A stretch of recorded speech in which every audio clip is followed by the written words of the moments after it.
The headlines. U.S. approves plasma to treat COVID-19, global death toll above 800,000. On business, GDP decline, time to start doing some things differently, says Ruwane. On entertainment, Bollywood's Bachchan back at work as India relaxes on-set rules. And in the world of sports, newcomer Janik fine after positive COVID-19 test. This is World News at this time. You can watch this broadcast by live streaming on Facebook and YouTube at Television Nigerian. I am Susan Achin. The United States announced an emergency authorization to use blood plasma for recovered coronavirus patients as treatment for the disease, which has killed more than 800,000 people around the world. Many governments around the world are renewing efforts, including the reimposition of lockdowns to contain the virus, which has affected well over 24 million people. The United States remains the hardest hit country with more than 176,000 fatalities, and President Donald Trump is under intense pressure to curb the contagion. The plasma therapy shows an incredible rate of success and will save countless lives, Trump claimed on Sunday, but that went much further than his own health officials' cautious welcome of the treatment. Plasma is believed to contain powerful antibodies that can help fight COVID-19 faster and has already been used in patients in the United States and other countries.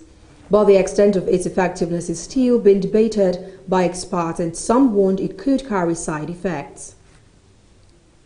Meanwhile, Kellyanne Conway, a long-serving advisor to President Donald Trump, known for sparring with reporters, announced Sunday she will step down to focus on her family. Conway, 53, has been at Trump's side since day one, managing his 2016 campaign that catapulted the reality TV star into the world's most powerful office. But the past 4 years of single loyalty to Trump, including defending him on TV and with informal gaggles with the press, have taken a toll on the combative spin doctor who coins the phrase alternative facts. While she made a name for herself as one of Trump's sharpest defenders, her husband, prominent Washington lawyer Judge Conway, is a stringent critic of the president, repeatedly and loudly questioning his mental fitness for office. Her announcement came a day after her 15-year-old daughter, Claudia, tweeted that she was devastated that her mother would speak at the Republican convention and pledge to seek legal emancipation due to years of childhood trauma and abuse. The junta that seized power in Mali wants a military-led transitional body to rule for 3 years and has agreed to release the ousted president, a source in a visiting West African delegation and the rebel soldiers said Sunday. Last week's coup, Mali's second in 8 years, followed months of protests calling for Ibrahim Boubacar Keïta to resign as public discontent with the government grew over the collapsing economy and a brutal Islamic insurgency. A junta officer confirmed that a 3-year transition would have a military president and a government mostly composed of soldiers. The source and the official added that the soldiers have agreed to free Keïta, detained along with the other political leaders since the coup on Tuesday, and he would be able to return to his home in the capital, Bamako. The National Broadcasting Commission, NBC, is holding its 6th annual lecture. The event is taking place in Abuja, the nation's capital, and it is to celebrate NBC's 28th anniversary.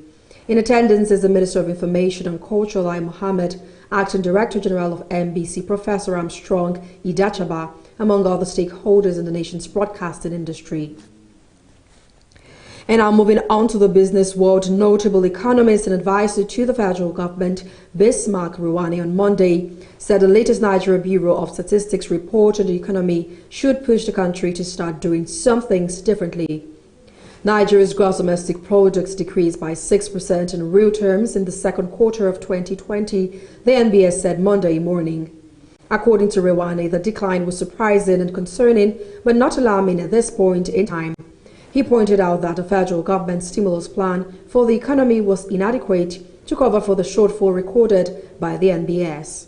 Mr. Ruwane added that the country was now faced with a quadrilemma, a situation in which a choice must be made between 4 undesirable options, which he named as negative growth in the form of recession, high inflation, high unemployment, and weaknesses in currency.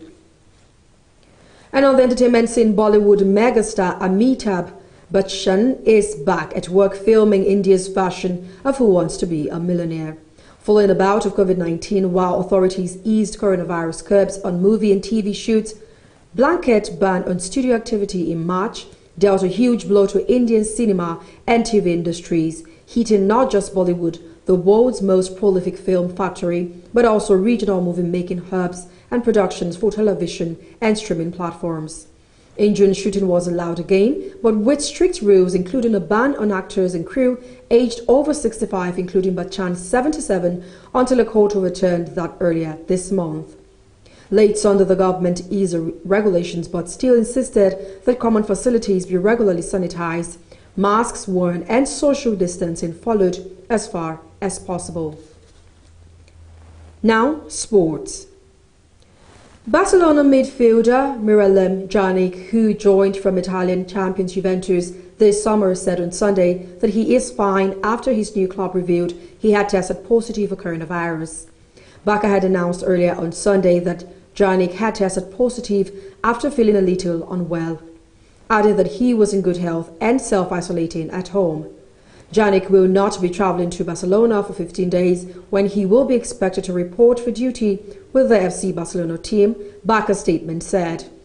The Bosnia international, who is reported to be on holiday in Italy, will therefore miss the start of pre-season training on August 31 under new coach Ronald Koeman.